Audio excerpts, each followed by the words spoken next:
AP CM బాబు sir Visakhapatnam Bhogapuram అని బిజీగా తిరిగిండి ఇయాల. ఇప్పటికే జగనన్నకు చాలా పేర్లు పెట్టిన బాబు సారు ఇప్పుడు ఇంకొక కొత్త పేరు పెట్టిండు. బాబు సారు పెట్టిన పేరే చిత్రం అంటే బండి సంజయ్ అన్న ఇంకా చిత్రమైన పేరు పెట్టిండు. అసలు వీళ్ళిద్దరు ఏం పేర్లు పెట్టిండ్రో అరుచుకున్నది అన్నాడు.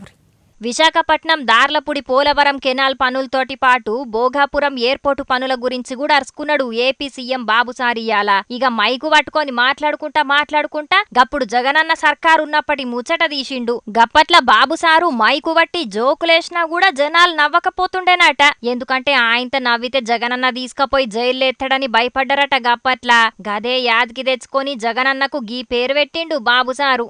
సౌత్ నార్త్ కొరియాలో కిమ్ ఉన్నాడు. అక్కడ నవ్వితే కొడతారు, ఏడిస్తే కొడతారు. మీ ఇంట్లో ఎవరైనా చనిపోతే ఏడిస్తే కొడతారు, మీ ఇంట్లో ఏదైనా మంచి జరిగితే నవ్వితే కొడతారు. అలాంటి జిమ్ ఇక్కడ ఉన్నాడు మనకు మొన్నటి వరకు. ఇప్పుడు ఆయన వస్తే దారంతా చెట్లు కొట్టేశాడు, అవునా కాదా? ఎక్కడ చూసినా పరదాలు కట్టేసాడు, అవునా కాదా? ఎక్కడ చూసిన షాపులన్నీ మూసేసాడు, అవునా కాదా? ఇక తిరుపతి ఏడుకొండల ఎంకన్నను దర్శనం చేసుకున్న తెలంగాణ పువ్వు పార్టీ పాత పెబ్బే సెంట్రల్ మినిస్టర్ బండి సంజయ్ అన్న గిట్ల సెటైర్లేసిండు పంక పార్టీ మీద. వీళ్ళంతా వీరప్పన్ వారసులు. అంతా కూడా వీరప్పన్ వారసుల చేతిలో ఉన్నటి వరకు కూడా టీటీడీ ఉండే. ఉన్నన్ని రోజులు ఈ ఎర్రచందనం పేరుతో మొత్తం దోచుకోవాలి, శ్రీవారి సమాధానం దోచుకోవాలి, మేము కోటీశ్వరుగా మారాలని చెప్పి ఒక దురాలోచనతో వాళ్ళు ఇన్ని రోజులు ఇక్కడ నిత్యం పాలన కొనసాగించారు. కాబట్టి దాన్ని వదిలిపెట్టే ప్రసక్తి లేదు. పూర్తిగా ఈ విషయాన్ని మా కేంద్ర హోంశాఖ మంత్రులు అమిత్ షా గారి దృష్టికి తీసుకొస్తాం. తప్పకుండా దీన్ని నివేదికలు తెప్పించుకుంటాం.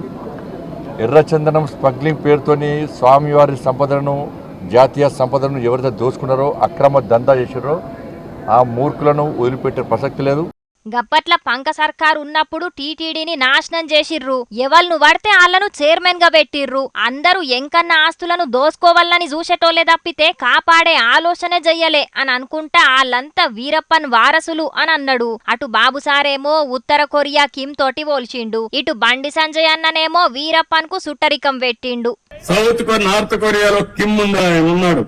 అక్కడ నవ్వితే కొడతారు, ఏడిస్తే కొడతారు. మీ ఇంట్లో ఎవరైనా చనిపోతే ఏడిస్తే కొడతారు, మీ ఇంట్లో ఏదైనా మంచి జరిగితే నవ్వితే కొడతారు. అలాంటి జిమ్ ఇక్కడ ఉన్నాడు మనకు మొన్నటి వరకు.